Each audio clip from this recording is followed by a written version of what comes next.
Hello, I'm Claire Taylor. I'm the Director of Programming at SeriesFest, and I am joined today for a Q&A with the creator of Parked in America, Kayla Yumi Lewis. Hi, Kayla.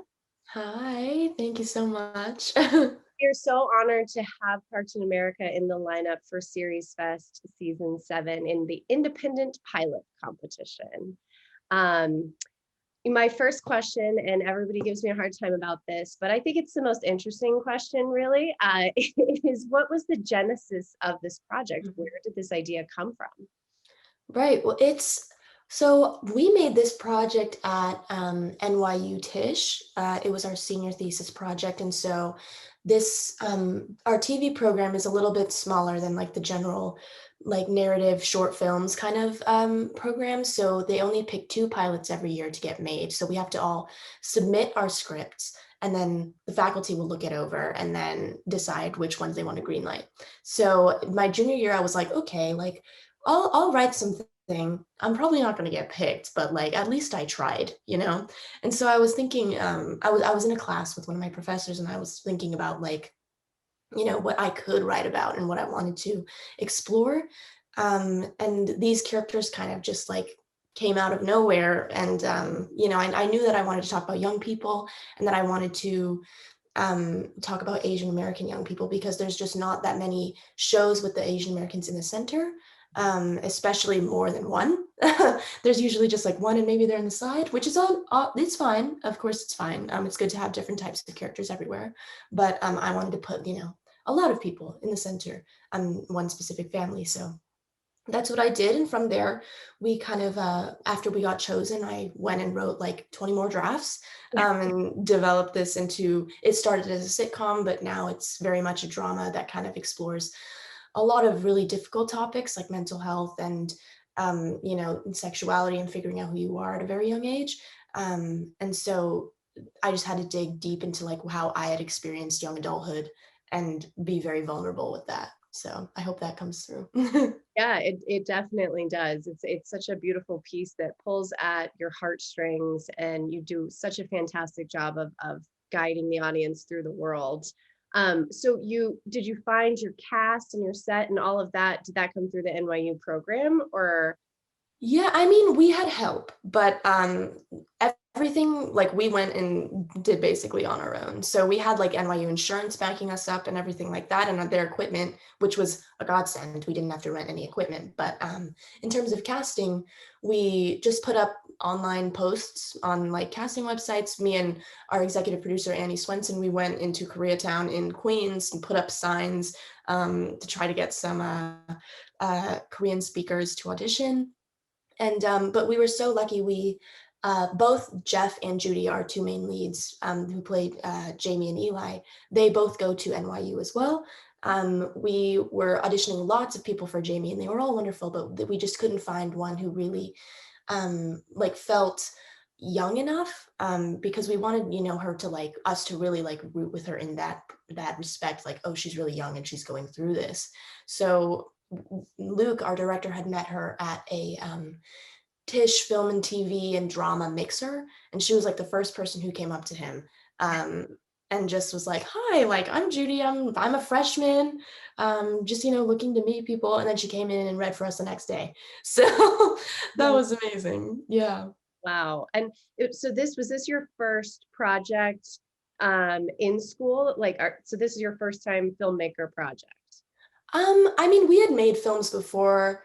I think this is the first one of this scale that was this big, with this many pages, this amount of crew. Because we had shot like short films in the past, and I had taken a class junior year called TV Boot Camp, and we made a 5-episode like web series that were each 5 minutes each. And that was still smaller scale than this. So it was yeah, this was the biggest one for sure. Yeah. Well, it definitely has such big heart, and I enjoy it every time I've watched it, and audiences just got to watch it. So could you sneak what might look like in an episode 2 or even in a full season? Yeah, I mean, this is something that I'm still figuring out, because I feel like it's so, there's just so many ways that we could go. But I know that I want to see, Jamie kind of finding her place here, and also coming with that, like what she's losing Yeah. from her, previous life, if that's what we want to say, and how like America's influencing her, and how her, um, how the people around her kind of encouraging her to move on with her life after this very, very tough event. But so we want to see that struggle between her, like finding her place here, but also staying true to herself and true to her roots. And in terms of Eli, like also kind of just overcoming all of this stigma that he has deep inside of himself. Like no one else is really putting this pressure on him to like keep everything secret except himself. So he's just got a lot of mental barriers to break. But yeah. Amazing. I can't wait to learn more about her parents, both, Mhm. her now parents in America, and then also, her natural parents, and their dynamic. I think that's so fascinating. Um, Speaking of influences, who are your influences as a filmmaker? Wow, wow, that's a good question. I mean, for this show specifically, I was very much influenced by the Norwegian show called Scam, or Skam, I think is how you properly pronounce it. I'm just an idiot, American dummy. But it was a online show, I think, that aired every single day. They had dropped like a clip. I should probably explain a little bit more like, what this show's about. So it's about these teenagers in Norway, in Oslo, and it's like a cast of characters, and every season they have a different main character.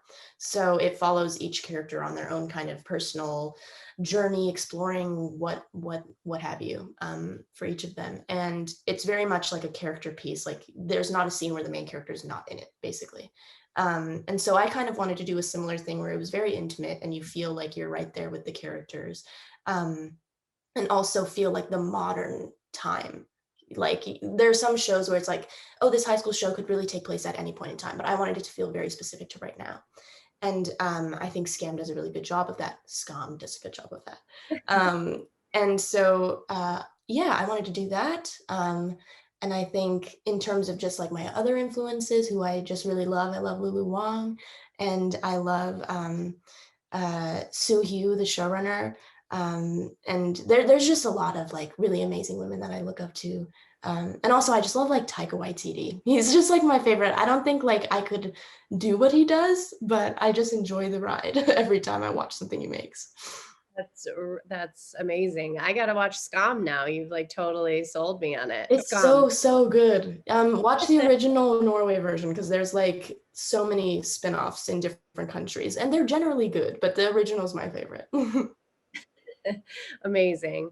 Well, so my last question for you is, what advice would you have for a up and coming Mm. filmmaker?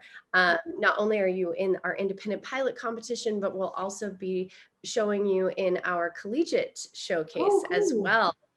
So you'll kind of, have two different audiences here. But if, anybody's watching, what little tips and tricks maybe that you would give to a first time filmmaker? Yeah, I mean, I'm also very much up and coming, so take everything I say with a grain of salt. I'm still learning very, very much, but I think, what I learned the most in this kind of in this experience was that you don't need a lot of money to tell a good story. And I was always writing with budget in mind. So I was like, okay, we're not gonna have any crazy stunts. We're not gonna have fight scenes. We're not gonna have like, because there was a moment in time where there was a fight scene, as crazy as it is to believe. There's I like a can't punch imagine scene. that, but Yeah, see that. like it was a crazy time. I don't know what was going on with me, but yeah, I was like, okay, I don't need all of these like glitz and glam to make the story good. Like we just have to get straight to the center of like what I want to talk about and like what part of like humanity I want to explore. And that's what my professor was always telling me. He's like, you need to go deeper. You need to like stop just like avoiding like the truths you're trying to get at. Because I was like, going through a very similar kind of experience as Jamie in the pilot when I was starting to write this, but I just was avoiding talking about it. I was like, I don't want to do that. And he's like, no, you have to like go face your demons. And so that's what I was able to do. And so I hope that that personal touch kind of comes through. And I think that's what everyone can bring to their own projects. It's like stuff that they are dealing with, whether that's like something really traumatic or something very, very happy. Like it's just depends on the person, and just, being able to bring like all these little sprinkles of specificity and personal stuff. You don't need money. As I've discovered with this project, you don't need a lot. Just the story. So, and a great team, of course. Yeah, that's such great advice. And honestly, you clearly took your own advice, because it definitely comes through in the final product. So congratulations. And we're Thank so you. happy to have you here and in the SeriesFest family. Um, that's it for this Thank Q&A. We'll talk you. soon. Thanks. Bye.